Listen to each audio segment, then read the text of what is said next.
तरीके से किसी बच्चे को, किसी बड़े को, किसी को भी आप समझा सकते हो, तो वो इंट्यूशन से ही होता है। मैं चौक चेंज कर लेता हूँ और अब मैं सेल्फ अटेंशन मैकेनिज्म के इंट्यूशन पे बात करता हूँ। सेल्फ अटेंशन मैकेनिज्म का जो इंट्यूशन होता है उस पर मैं थोड़ी सी बात कर लेता हूँ, आपको इजीली समझ में आ जाए, ठीक है। अब आप ऐसा समझो कि एक सेंटेंस है, the animal didn't cross the street because it was too tired. The animal didn't cross the street because it was too tired. बहुत थक गया था जानवर, इसलिए वो सड़क को पार नहीं कर पाया। अब इसमें आप ये बात देखिए कि ये जो it है, ये जो वर्ड it है, it was too tired, it, इसमें मैं थोड़ी सी बात करना चाहूंगा। अब ये थोड़ा सा एम्बिगुअस लग रहा है, कैसा लग रहा है? अगर मैं बात करूं सेल्फ अटेंशन में, तो ये जो क्वेरी है, ये जो क्वेरी वेक्टर है इट का, यानी कि इसका जो वेक्टर रिप्रेजेंटेशन है, इस क्वेरी का जो ये इट का सिर्फ मैं बात करूं, ये वेक्टर रिप्रेजेंटेशन है, वो चेक करेगा सिमिलैरिटी किसके साथ?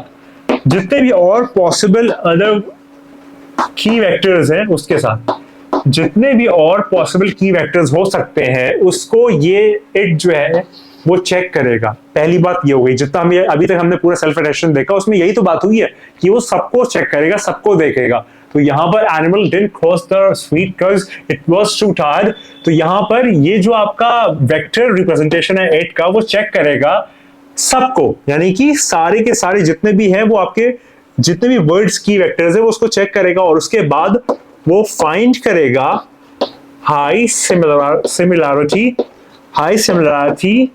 किसके साथ? एनिमल के साथ, एनिमल के साथ, यानी कि ये सब, इसमें जितने भी वर्ड्स आए वो सबको चेक करेगा इट के साथ, और जिसकी सबसे हाई सिमिलैरिटी होगी किसके साथ? एनिमल के साथ, एनिमल के साथ, स्ट्रीट के साथ नहीं, या कुछ और कोई चीज के साथ नहीं, टायर्ड के साथ नहीं, एनिमल के साथ।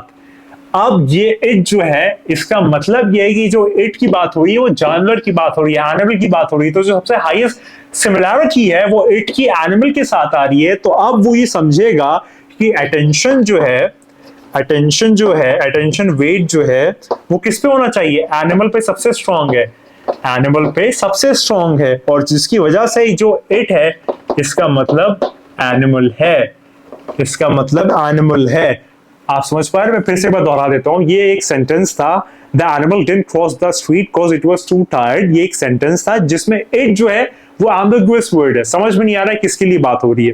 तो आप सेल्फ अटेंशन मैकेनिज्म में क्या होता है, जो एक क्वेरी वेक्टर है, यानी कि इसकी जो क्वेरी है, ये पूरी क्वेरी आप देख रहे हैं, इसमें इट की जो नंबर में रिप्रेजेंटेशन है, यानी कि इसके अंदर आपका जो वेक्टर रिप्रेजेंटेशन है वो चेक करेगा सिमिलैरिटी अलग अलग वेक्टर्स के साथ, और जब वो चेक करेगा तो उसे पता चलेगा कि इट की जो सबसे ज्यादा सिमिलैरिटी है वो एनिमल के साथ है। इसकी वैल्यू, यानी कि अगर ये 3D कोऑर्डिनेट है तो एनिमल यहाँ पे है और इट भी यहाँ पे, तो यानी कि इट और एनिमल एक ही चीज की बात हो रही है। तो जब भी वो देख लेगा तो वो हाई सिमिलैरिटी होगी एनिमल और इट की, स्ट्रीट की नहीं, टायर्ड की नहीं, किसी और वर्ड की नहीं, एनिमल की और इट की, और जिसकी वजह से अटेंशन जो है वो वेट की एनिमल पे सबसे ज्यादा होगा, और वो समझ लेगा कि इट से मतलब एनिमल है। और इसी तरीके से ये जो एबिलिटी है जिसके अंदर आप लॉन्ग डिस्टेंसेस जो है वो ट्रैवल करते हो, वो आरएनएन्स में, रिकरेंट न्यूरल नेटवर्क में नहीं होता, ट्रांसफॉर्मर्स में होता है। तो ट्रांसफॉर्मर्स का एक्चुअल इंट्यूशन ये है कि आप एक सेंटेंस दो, उसकी वेक्टर रिप्रेजेंटेशंस दो, उसके अंदर वो सिमिलैरिटी चेक करेगा और उसके अंदर वो सेंस आउट कर लेगा कि भाई कौन सी चीज कितनी एम्बिगुअस है, नहीं है, और किस पे कितना फोकस करना है कि नहीं करना है। ये एक्चुअल इंट्यूशन है, और सबसे पहले यही आदमी को फोकस करना चाहिए, और उसके बाद जो है वो टेक्निकल डेप्थ पे जाना चाहिए कि एक्चुअल इंट्यूशन ये है सेल्फ अटेंशन मैकेनिज्म का, कि जिसके थ्रू जो है वो चीजें समझ में आती है।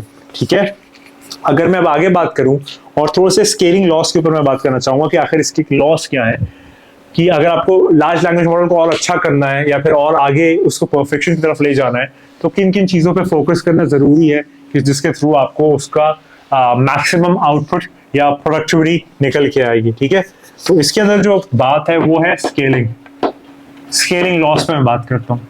जो फर्स्ट स्केलिंग लॉ है, यानी कि लार्ज लैंग्वेज मॉडल्स का परफॉर्मेंस किस चीज पे डिपेंड करता है, तो जो फर्स्ट चीज है वो है डेटा साइज।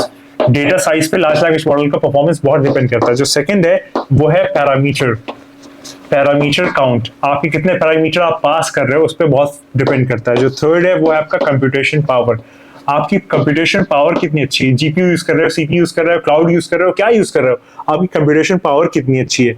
तो ये जो स्केलिंग हाइपोथेसिस है वो जितनी ज्यादा आप बढ़ाते जाओगे उतनी आपकी लिमिट जो है वो बढ़ती जाएगी, अपग्रेड होती जाएगी। तो अगर मैं एग्जांपल दूं आपको तो चैट जीपीटी जो 3 है उसके अंदर 1750 बिलियन पैरामीटर्स है, 175 बिलियन पैरामीटर्स प्रेजेंट है।